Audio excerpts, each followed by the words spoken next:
બ્રિટને ઓસ્કરમાં મોકલેલી સંતોષ ભારતમાં સેન્સરમાં અટવાઈ। બ્રિટને પોતાની ઓફિશિયલ એન્ટ્રી તરીકે ઓસ્કર એવોર્ડ માટે મોકલેલી ભારતીય ફિલ્મ સર્જક સંધ્યા સુરીની ફિલ્મ સંતોષ ભારતમાં સેન્સર બોર્ડમાં અટવાઈ ગઈ છે। આથી આ ફિલ્મ ભારતમાં થિયેટરમાં રિલીઝ થઈ શકશે કે કેમ તે અંગે સવાલ સર્જાયો છે।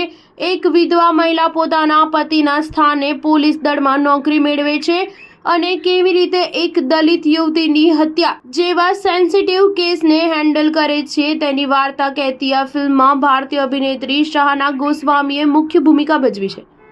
શાહનાએ જણાવ્યું હતું કે સેન્સર બોર્ડ દ્વારા ફિલ્મમાં કટ્સનું એક લાંબુ લચક લિસ્ટ પકડાવી દેવાયું છે। આ તમામ કટ્સ કરવા જઈએ તો ફિલ્મનું હાર્દ જ મરી જાય તેમ છે।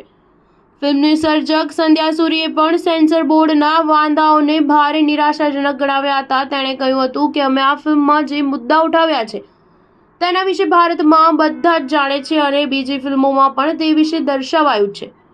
આમ છતાં આ ફિલ્મને શા માટે રોકવામાં આવી છે તે સમજાતું નથી। આ ફિલ્મને દેશ વિદેશમાં ભરપૂર પ્રશંસા મળી છે। મુંબઈમાં પણ તે એક ફિલ્મ ફેસ્ટિવલમાં દર્શાવાઈ ચૂકી છે। સેન્સર બોર્ડના એક સભ્યના જણાવ્યા અનુસાર સર્જકો એક પણ કટને સ્વીકારવા તૈયાર નથી અને તેના કારણે મડાગાંઠ સર્જાઈ છે। સ્ટાર ન્યૂઝ 7 હંમેશા સચ્ચાઈની સાથે।